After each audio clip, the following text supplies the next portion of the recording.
Halo teman-teman, perkenalkan saya Disapta Utari dan teman saya. Saya Eva Fradias Eskaban. Nah, kami ini dari kelompok 9, kelas I23 ya, hari ini akan Mm-mm. berdiskusi gitu ya untuk tema Blowing the Whistle. Ini kebetulan di kelasnya Bu Elivia nih, kelas Etika dan Tata Kelola. Ya, next Mas. Nah, jadi case yang akan kita diskusikan hari ini yaitu perbandingan whistleblowing system atau WBS antara perusahaan A, yang mana WBS ini dikelola secara internal ya untuk laporannya, kemudian dibandingkan dengan perusahaan B, yang mana untuk laporan yang masuk ini dikelola oleh konsultan independen. Nah, nanti kita diskusi nih ya teman-teman, jadi saya mewakili perusahaan A dan Mas Dias ini perusahaan B. Mungkin bisa next, Mas. Nah, untuk poin-poin yang nanti kita akan diskusikan di sesi hari ini, itu ada 8. Yang pertama, ruang lingkup pelanggaran, itu apa saja. Kemudian untuk media pelaporan WBS-nya, lalu penerimaan laporannya, ya tadi lebih ke dari sisi penerimanya itu oleh pihak internal maupun konsultan, dan juga alur dan tahapan pengelolaan laporan WBS, kemudian organisasi pengelolaan laporan, prinsip-prinsip dalam pengelolaan WBS, lalu kita juga akan membandingkan jumlah laporan WBS yang masuk gitu ya ke saluran WBS ini, dan juga yang terakhir mengenai kepercayaan atau awareness pegawai terhadap WBS di perusahaan. Nanti di akhir sesi kita juga akan bahas mengenai kesimpulan ya, dan juga rekomendasi dari diskusi kita hari ini. Mungkin next, Mas.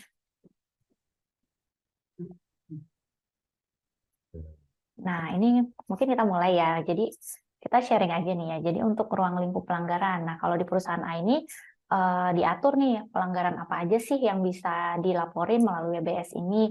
Nah, ini dibagi menjadi 6 kategori ya.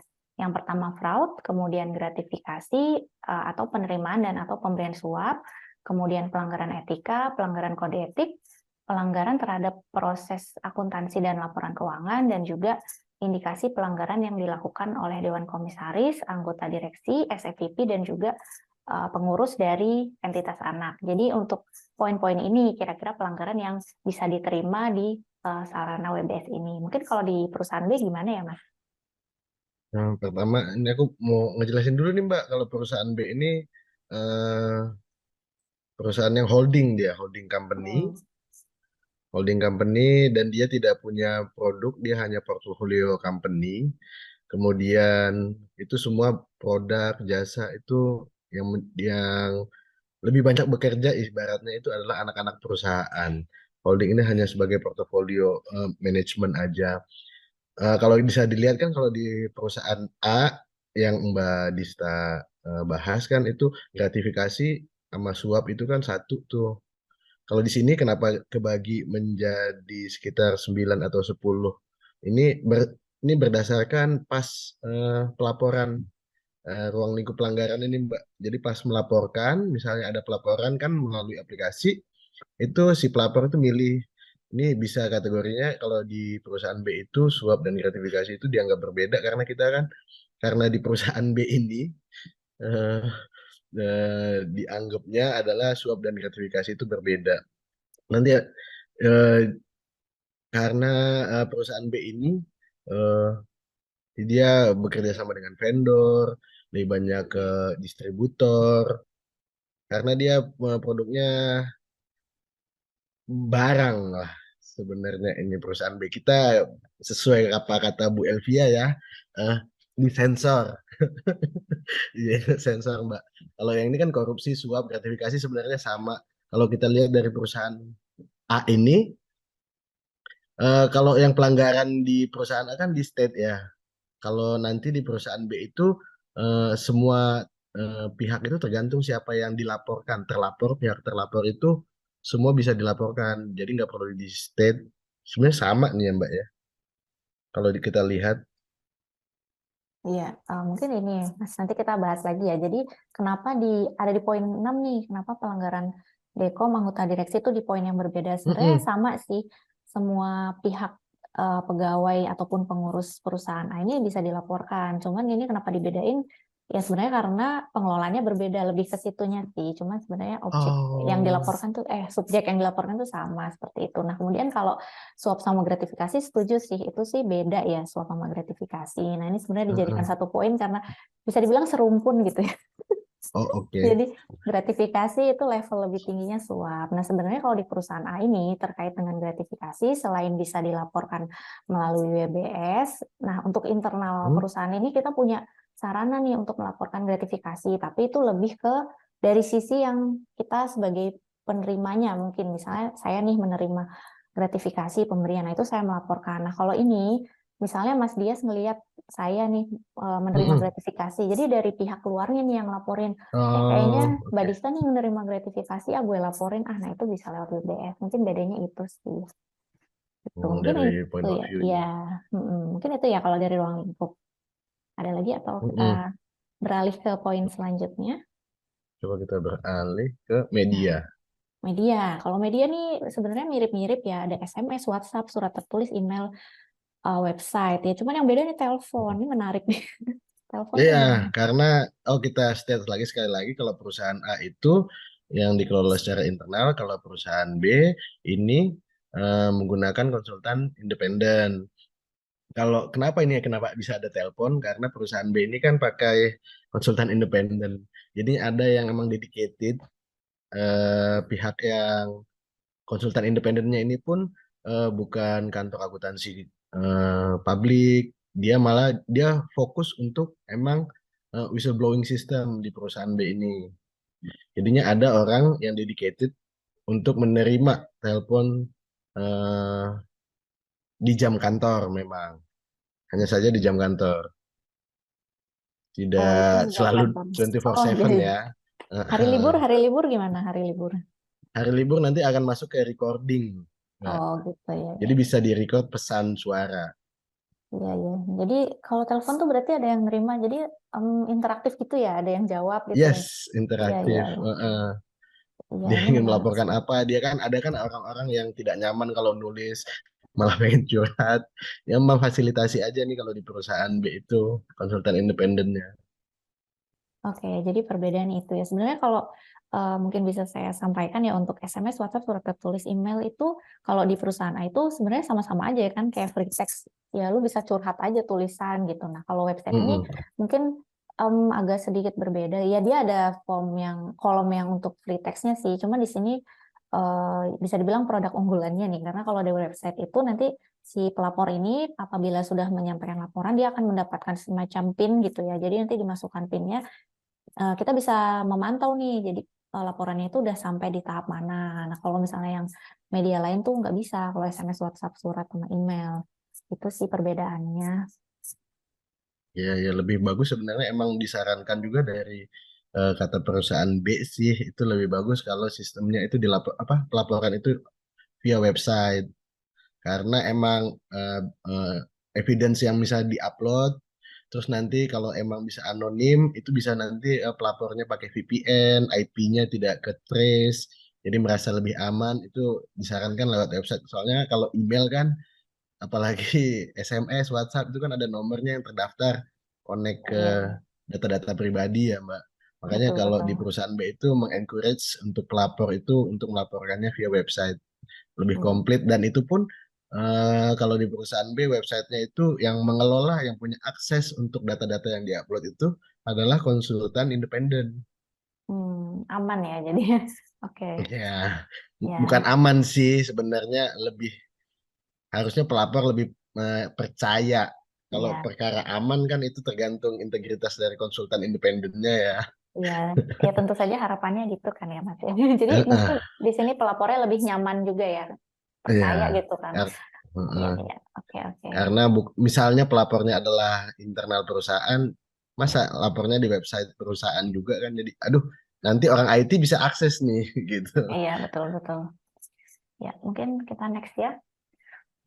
Hmm, Nah, ini mungkin yang udah kita bahas di awal juga ya, perbedaannya di sini nih, penerimaan laporan. Jadi kalau perusahaan A ini kebetulan apabila ada WBS yang masuk, itu yang menerima tuh pihak internal ya, beda sama perusahaan B yang memang sudah ada konsultan independen untuk menerima, kemudian mungkin mendistribusikan atau gimana nanti mungkin Mas Dias yang akan menjelaskan. Mm-mm. Nah, kemudian setelah diterima oleh unit pengelola WBS, ini tuh ada dua ya, sebenarnya ada dua unit pengelola WBS audit dan komite audit. Nah, ini sebenarnya dua-duanya ini internal perusahaan gitu.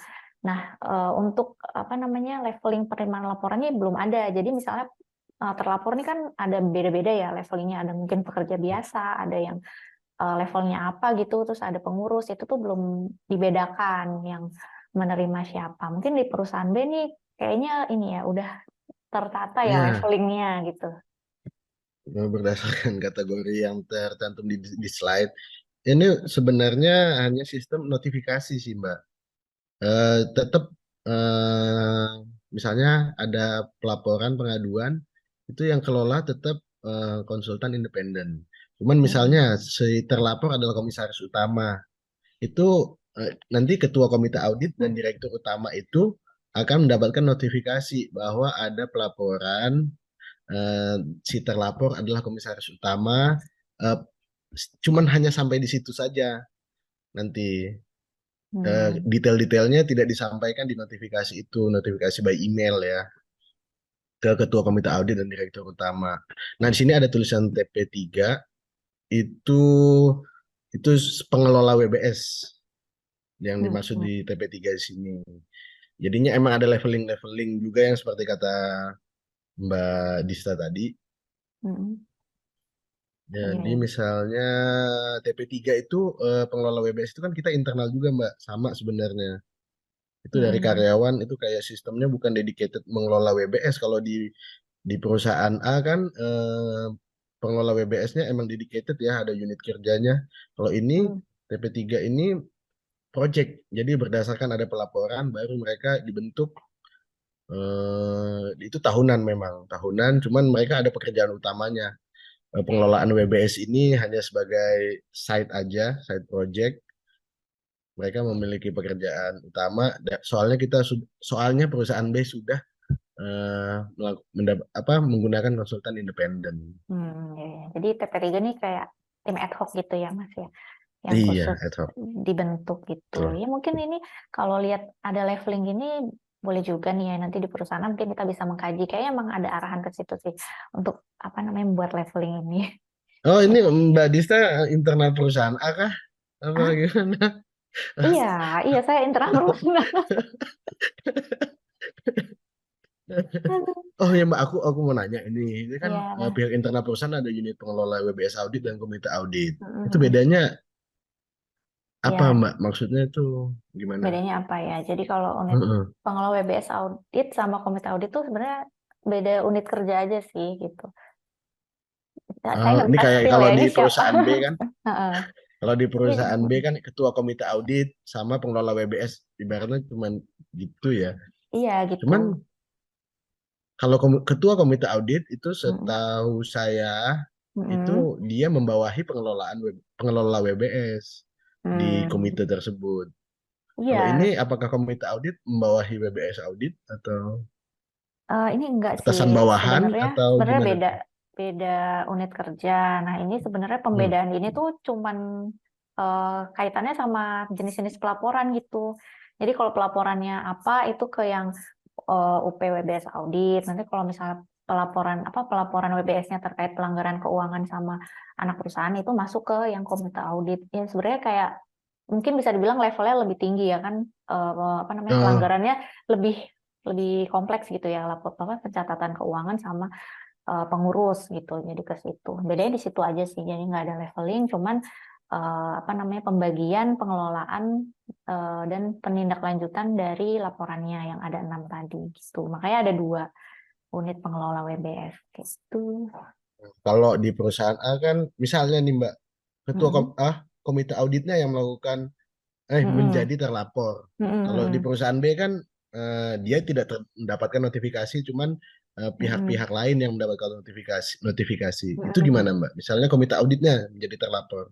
Komite auditnya apa ketuanya? anggota komite audit Anggota, misalnya. misalnya anggota itu Heeh, kan bisa disilang gitu Mas. Jadi misalnya anggota komite auditnya beberapa orang ya, itu di cross heeh. gitu sih. Jadi cross. Nah ini makanya Hmm. sebenarnya ini yang saya pikir ada kelemahan juga ya kalau misalnya emang internal yang mengelola, karena kan bisa aja YBS ini yang dilaporin kayak gitu. Makanya sebenarnya lagi mau dikaji juga gitu untuk Iya bisa dilakukan oleh eksternal. Iya, bisa jadi misalnya dia yang bisa terima kok nge-spill dia. kok Hmm. saya yang dilaporin ya, udahlah di keep aja, apa dihapus aja kan bisa gitu ya. Iya Heeh, kalau benar-benar. ini langsung kalau kalau yang di perusahaan B itu set langsung oh komisaris ya, misalnya di root terlapor itu Mm-mm. komisaris langsung tahu Hmm. direksi lain tuh tahu gitu misalnya. Iya ya, walaupun cuma notif gitu kan, tapi ya udah lumayan ke Notif info cuman gitu ya. begitu udah notif itu harus diselesaikan. Jadi Oh ibaratnya ada iya. tenggat waktu itu tuh harus ada penyelesaian dia melakukan respon. Apakah Mm-mm. sudah mengetahui notifikasi mengetahui, terus nanti dia akan melakukan follow up ke pihak eh, konsultan independen. Dia tidak bisa, misalnya kan walaupun direktur utama itu dapat notifikasi, dia nggak bisa langsung menghubungi terlapor. Dia hanya Mm-mm. bisa ke konsultan independen. Iya iya. Jadi pada intinya memang apa namanya penting sih ini ya leveling ini ya sebenarnya. Iya oke. Mungkin kita next ya Mas Yes. Nah, ini alur. Nah alur sebenarnya ini ya udah agak mulai kita spill juga ya teman-teman ya terkait alur. Jadi kalau di perusahaan itu seperti yang sudah dibahas sebelumnya, jadi nanti dari pelapor itu menyampaikan laporan WBS melalui media WBS yang telah disediakan, kemudian masuk, yaitu diterima oleh unit pengelola WBS, yang mana itu adalah pihak internal perusahaan. Kemudian nanti ada tahap verifikasi, tahap validasi, dan investigasi. Nah ini sebenarnya kita punya apa namanya aturannya nih SLA dari masing-masing tahapan. Jadi tadi kayak yang udah Mas Dia sampaikan ya pada intinya semua laporan WBS even itu baru notifikasi itu tetap harus ada tindak lanjutnya seperti itu ya. Kemudian setelah investigasi itu eh, kan nanti ada terbukti tidak terbukti. Nah, itu juga akan dilakukan rekap laporannya. Jadi dari hasil investigasi itu laporannya seperti apa, terbukti atau tidak terbukti gitu.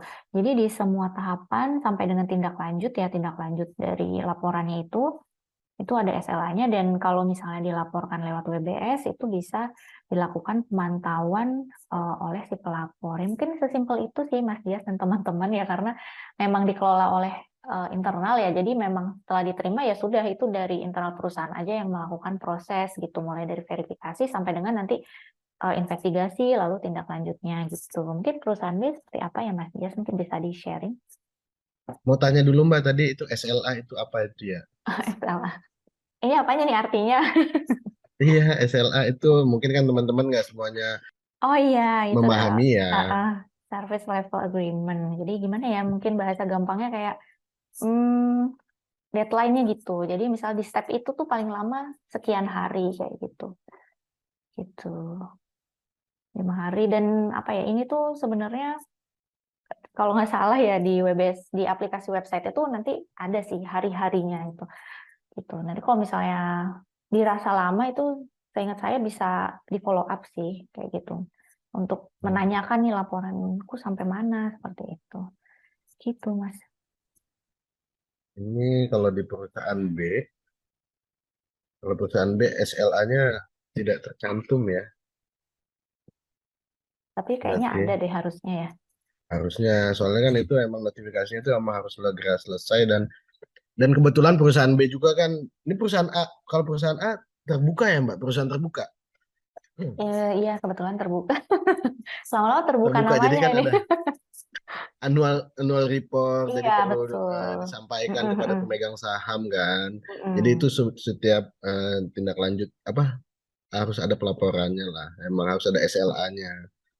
Iya, Kalau iya. perusahaan B ini alur dan tahap pengelolaan laporan itu perbedaannya kalau pertama misalnya nih eh, ada laporan masuk itu kan yang dari saluran yang tadi udah kita bahas itu nanti semuanya ke konsultan independen.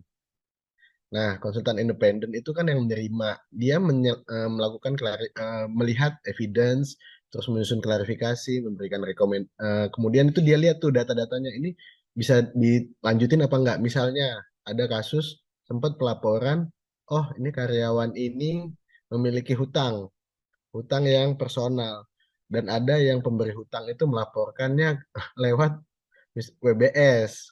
Nah, itu kan sebenarnya masalah pribadi yang tidak ada kaitannya dengan profesionalitas kerja.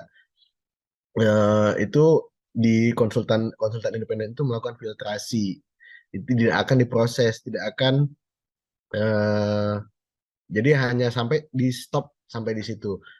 Tapi kalau misalnya itu datanya udah akurat, semua bukti-buktinya ada, itu dia akan nanti melakukan rekomendasi, terus menyampaikan kepada pejabat berwenang sesuai kategori terlapor. Kan tadi udah ada kategori-kategori yang saya jelaskan tadi. Terus dia itu nanti akan melakukan tindak lanjut. Nah, ini yang saya bilang tadi notifikasi. Dia akan memberikan notifikasi sesuai siapa yang menjadi terlapor. Kemudian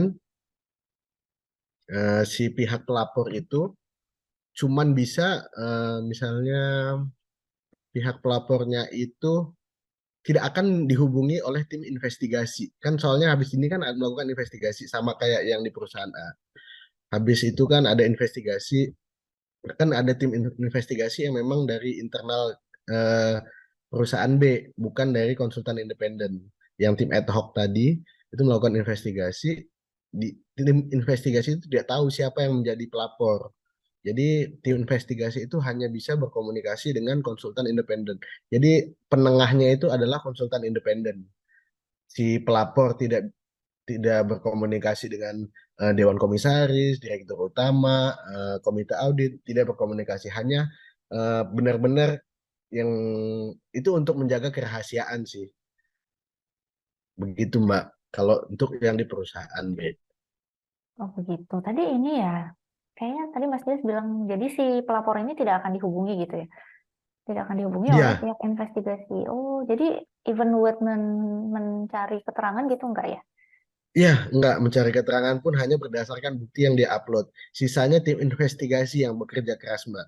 Oh, oke. Walaupun misalnya si pelapornya mencantumkan identitas, itu juga nggak akan di ini ya dihubungi untuk mencari Oh bukti iya, baru atau kalau gimana? untuk kan ada opsi untuk ada tiga opsi. Si Mm-mm. pelapor itu mencantumkan identitas, tapi dengan konsekuensi dia akan dihubungi oleh tim investigasi terkait untuk kesaksian sama pelaporan. Kedua itu dia mau dia mencantumkan identitas, tapi tidak mau dihubungi oleh tim investigasi internal perusahaan. Jadi yang tahu identitasnya hanya konsultan independen, atau yang ketiga itu full anonim.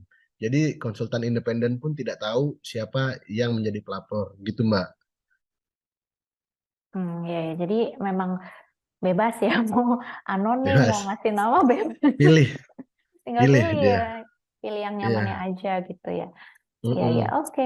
Lagian kalau misalnya nih kita anonim, terus itu apa ya, laporan itu fitnah, ya udah pasti kekat kan waktu di si konsultannya memfilter itu kan ya udah pasti nggak ditindaklanjuti ya karena sudah disaring di Cuman kalau awal gitu ada ya. katanya ya ada kejadian emang buktinya itu si konsultan independen kan tidak mempunyai informasi kayak internal perusahaan ya. Dia kan bukan Mm-mm. bagian dari internal perusahaan. Dia hanya melihat berdasarkan bukti. Buktinya itu meyakinkan, Mm-mm. Ya, meyakinkan. Tapi setelah masuk ke tahap investigator, diinvestigasi, ternyata bukti-buktinya itu bukti bohong. oh ya, betul betul betul. Eh, Ya juga jadi ya. emang konsultan independennya itu masih memproses.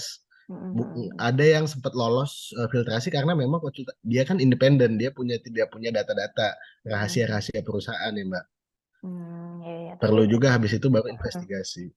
berarti lolos dari sini masih difilter lagi gitu kan ya. Ya, Karena investigasi lagi ada investigator yang ad hoc tadi Mbak. oke oke. Oke, mungkin bisa next. Nah ini organisasi pelaporan. Ini tadi yang udah kita bahas juga ya. Iya. Ya, jadi kalau di perusahaan A itu seperti yang udah tadi disampaikan, ada unit pengelola WBS audit internal, komite audit. Ini bedanya ada di beda unit kerja.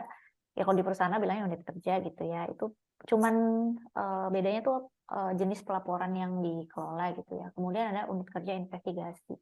Udah itu aja gitu Mas. Jadi misalnya setelah Hmm, diterima ya karena diperlukan investigasi itu nanti akan dilakukan oleh si unit kerja investigasi ini, mulai dari apa ya, mungkin verifikasi data, kemudian pencarian informasi dan sebagainya. Jadi inilah pihak-pihak yang terlibat dalam pengelolaan WBS di perusahaan A gitu. Kalau perusahaan B ini ya, yang utamanya sebenarnya konsultan independen.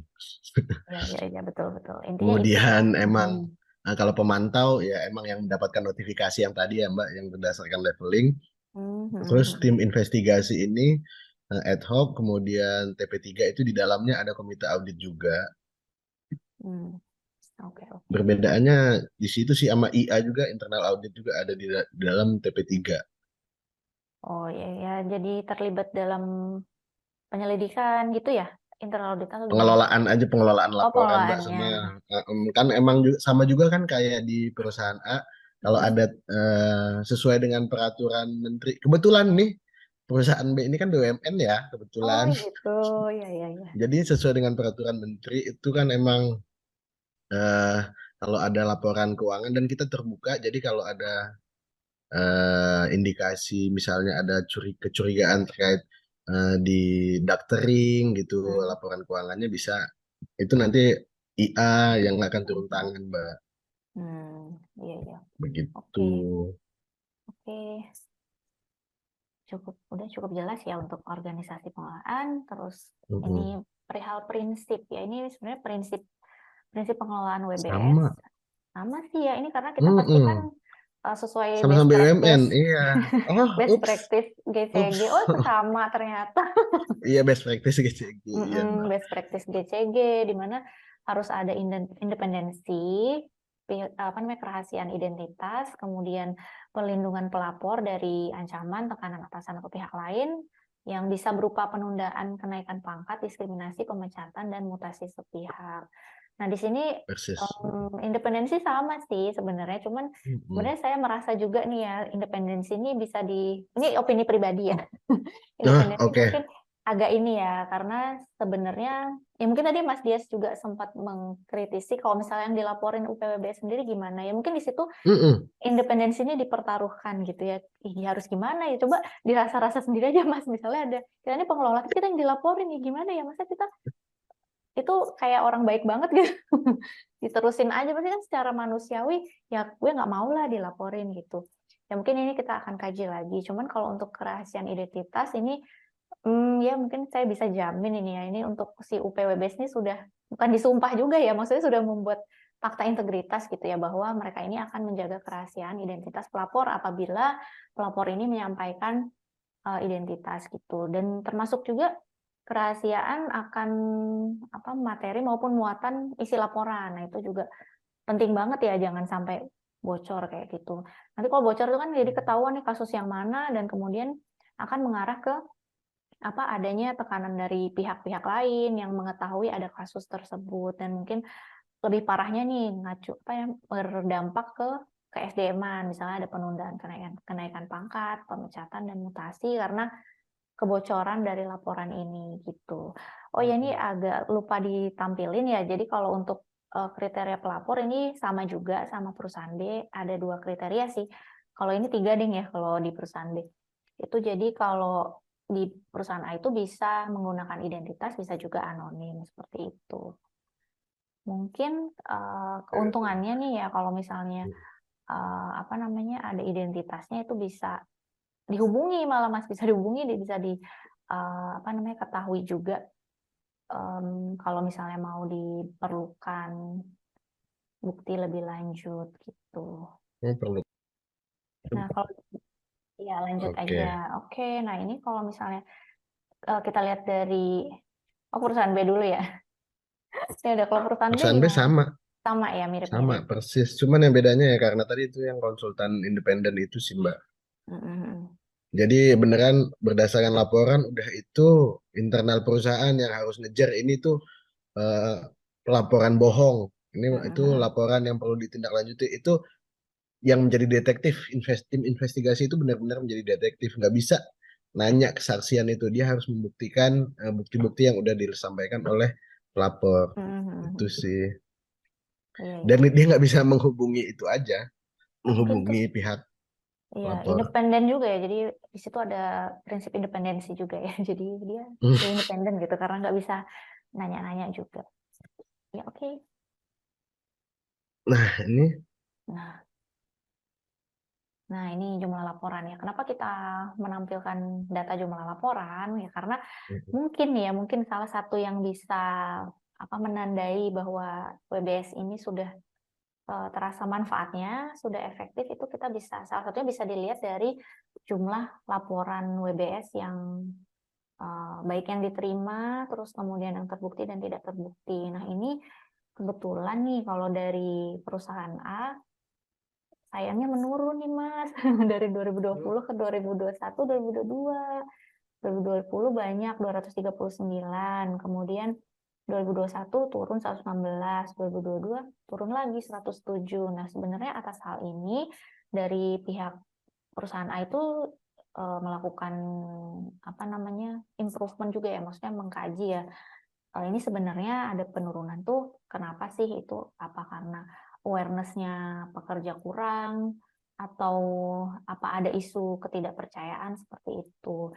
Jadi kalau di sini mungkin bisa dilihat juga ya, kepercayaan pekerja itu menurun gitu Mas karena laporannya sedikit, atau sebenarnya bisa juga dibilang apa sebenarnya pelanggarannya berkurang.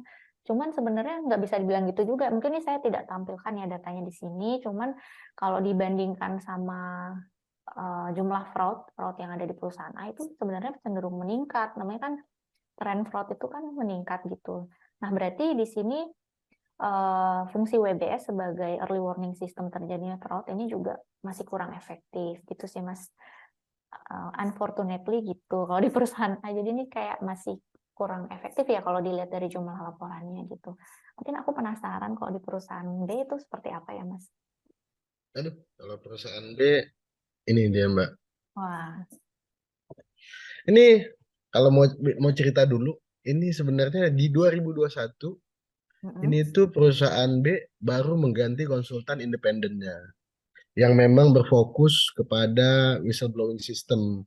Jadi benar-benar emang fokusnya si konsultan itu bukan lagi KAP atau lembaga NGO atau seperti apa. Ini memang dia fokus untuk whistleblowing system ya Mbak.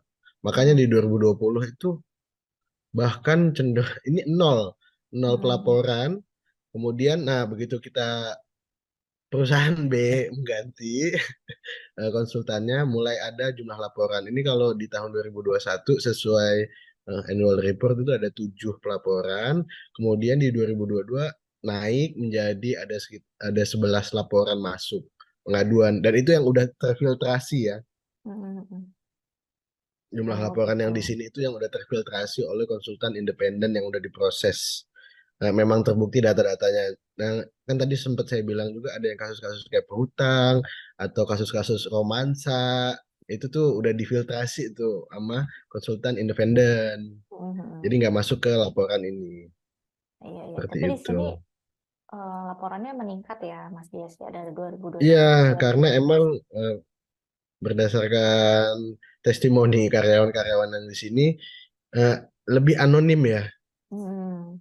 Anonimnya itu benar-benar kita ada bukti, misalnya ada bentuk foto, kita bisa upload, dan itu udah kita nggak diganggu-ganggu lagi Hmm. oleh misalnya ditanya-tanya, malah mengganggu pekerjaan kan misalnya ditanya itu kan perlu izin juga nanti misalnya izin sama supervisor kita mau Hmm. ketemu ini, ketemunya internal audit misalnya enggak, jadi nggak perlu lagi seperti itu, jadi udah konsultan Iya, iya. independen beserta pihak-pihak terkait aja yang melakukan investigasi berdasarkan bukti itu. Kita bisa misalnya sebagai pelapor itu udah santai aja.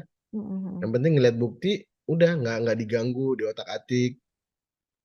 Nanti mereka Hmm. yang akan membuktikan bahwa itu laporan kita itu benar atau tidak. Nanti di proses lebih lanjut, kita sebagai pelapor bisa memantau prosesnya. Itu Hmm. sih.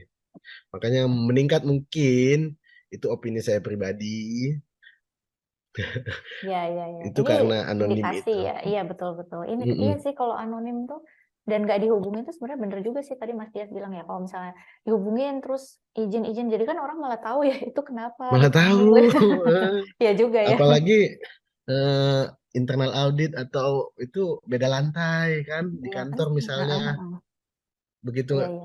mencet lift, ketahuan nanti malah jadi gosip Iya ya Mas, betul juga. gitu. Mm-mm. Iya, Ini iya, iya. beneran kalau anonim ini upload di website, oke, udah Hmm. kita cuman sebagai pelapor tinggal pantau aja.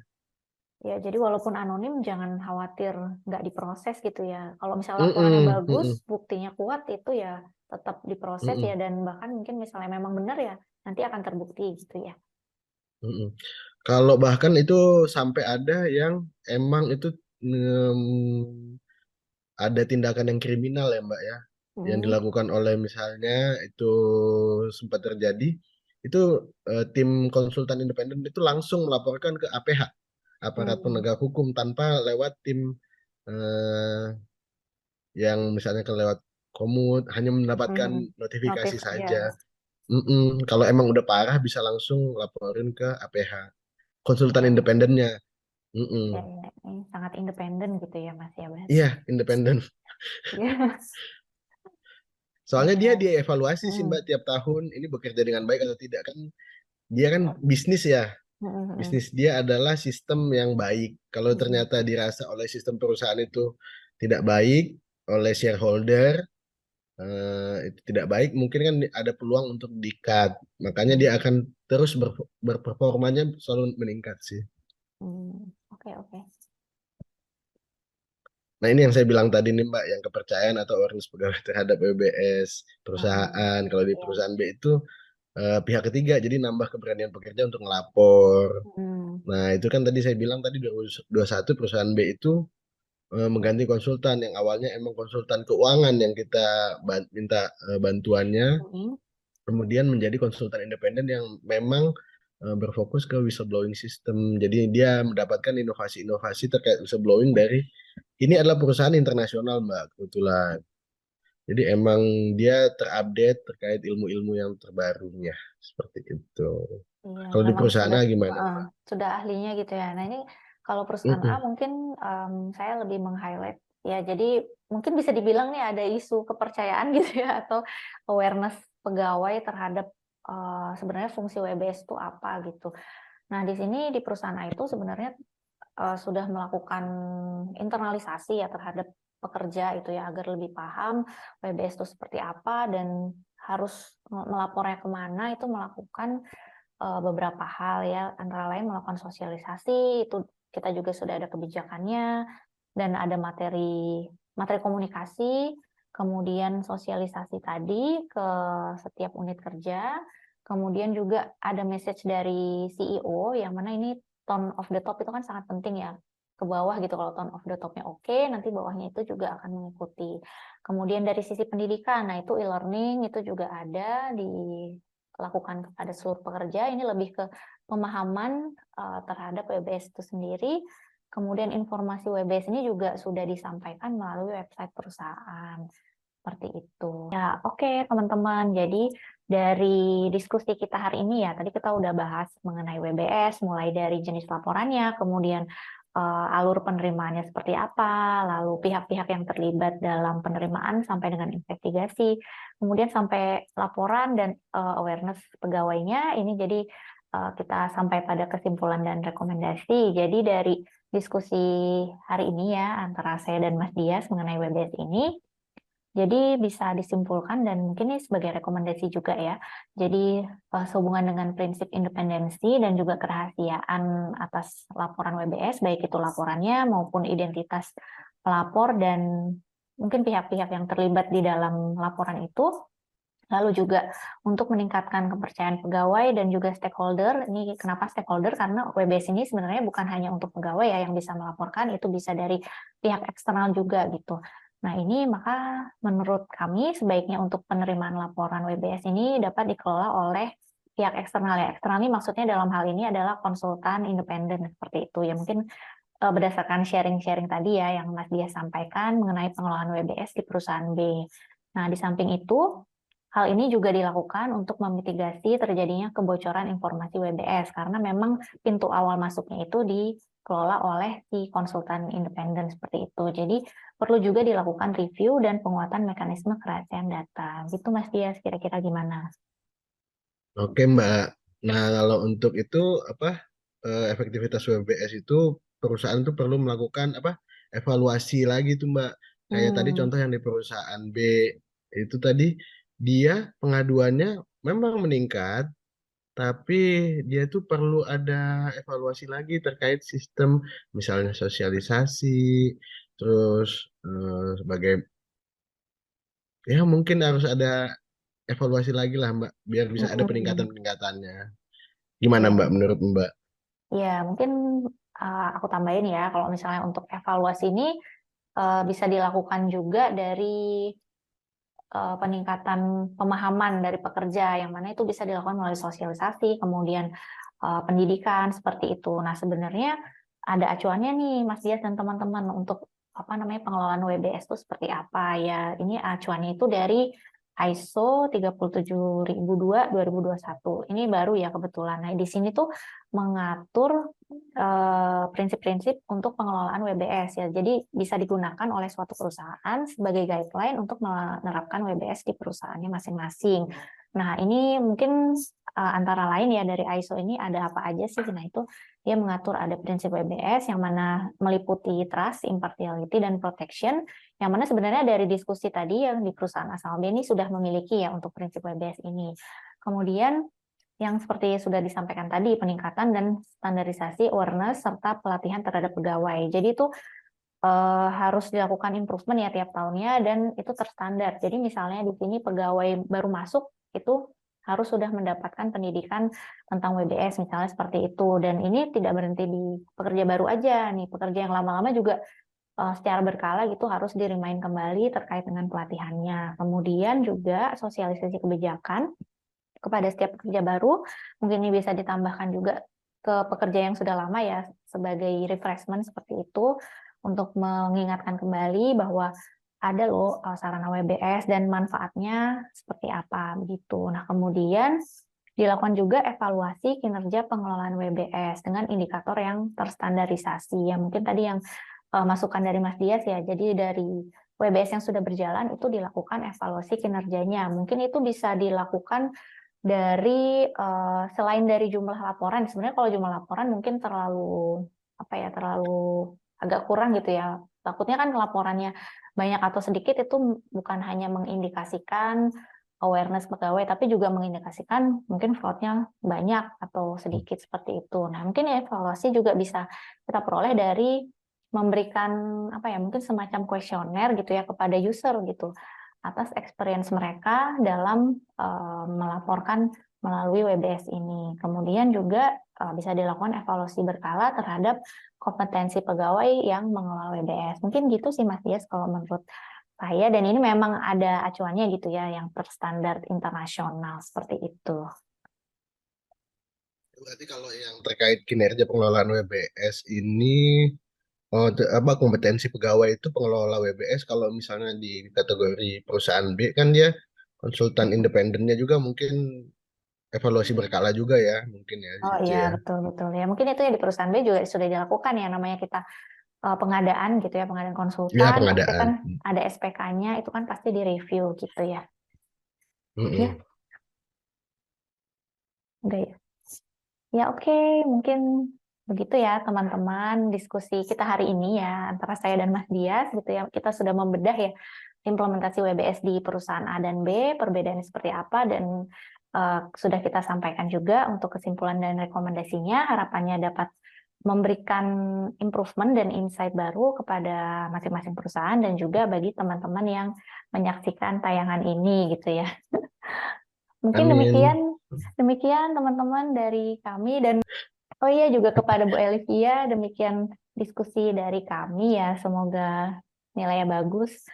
Super Amin, bagus. amin Ibu, Amin amin, ya Bu. amin. Semoga ini juga nggak ngaco ya.